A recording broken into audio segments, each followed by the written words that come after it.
Dual Yuris versus dual Iraqs. Who will win? This is a very rare matchup that we barely see on Yuri's Revenge. But everyone was random, so it was a complete anomaly that this happened. And whenever I saw that it was going to be um, dual Yuris against dual Iraqs, I got extremely excited. So yeah, let's just jump right into it. So here, these players, the Yuri players, Yuri is a very aggressive faction. If you don't, the way you're supposed to play Yuri is you're supposed to be very aggressive, even more aggressive than Iraq, the Soviets. Yuri's is just extremely good at rushing and pushing aggressively, and that's exactly what one of these players do. Actually, Purple. In a minute, he will move his MCV up to the middle, as he does right now. And here comes a terror drone up from the bottom. He targets it.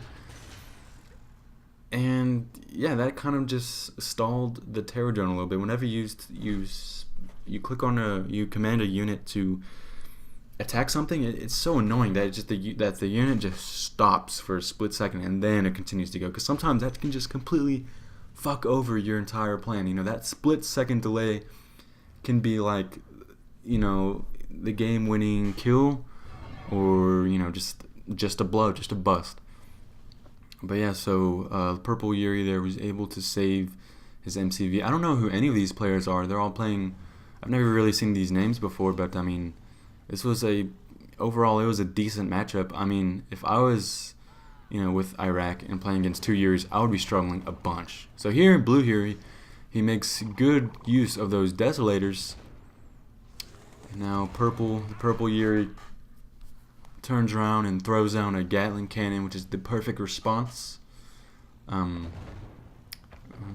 Blue's almost able to get a stray Lasher tank there, but now he's finding himself cornered between Red and Purple. Now he's just forced to just fuck it, sacrifice two Rhino tanks. So that was a little bit of a loss there. So these players, the red Yuri player, he's not as aggressive.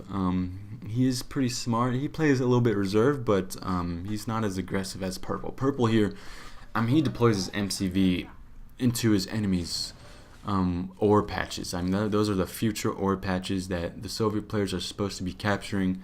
And Purple just says, guess what? They're mine now.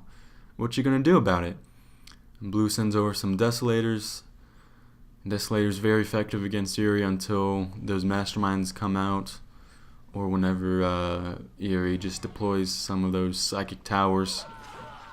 And here, this always annoys me whenever my slaves get absolutely melted by those desolators, so now I can't collect that income, especially whenever my slaves are collecting gems. Then it's like, wow, that's even more of a waste.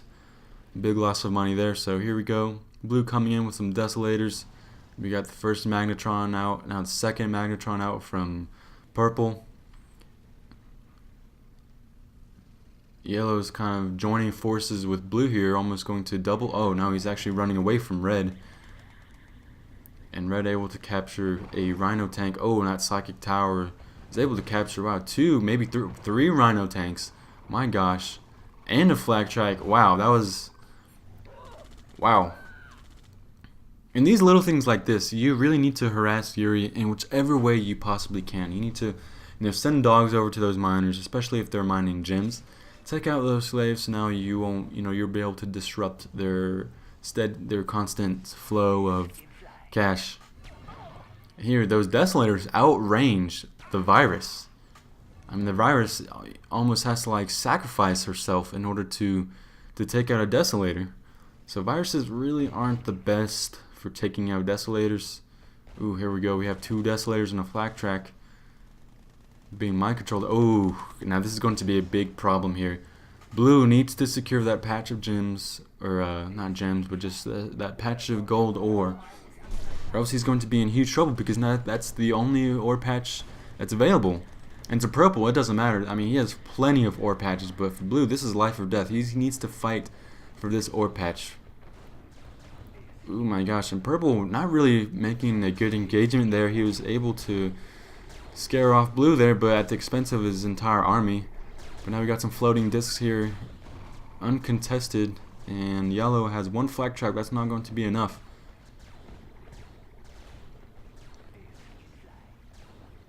Nice. Blue able to get a fully promoted Rhino tank. He needs to save that. Super weapons are off, so... But, you know, what he needs to do is he needs to, you know, just take that Rhino tank around the edges of the map and just, you know, secretly get into his enemy's base and wreak havoc. Oh, wow. So yellow there, that with that short-lived expansion there and the Yuri Prime able to capture everything. Not good. And those damn Magnetrons. Yuri rebalance isn't on, I believe. No, it's not on. Okay, yeah. Just making sure. Trying to remember. Yeah, so yellow able to get the Conyard of purple, but I mean, is that really going to change things? Not really, because purple is still going to be able to produce his army at full capacity, so he's still in a lot of trouble here.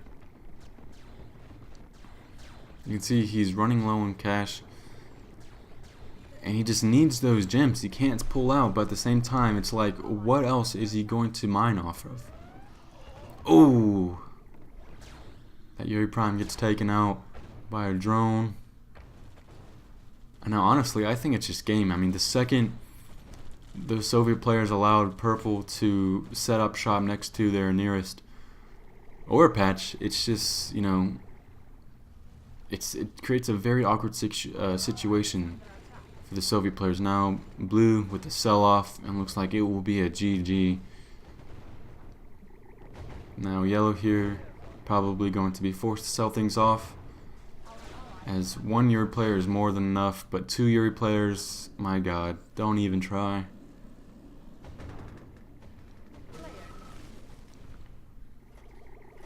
Yellow here, I guess, trying to make a last-ditch effort. Going to be making a Deso bomb, but those Magnetrons will shut it down.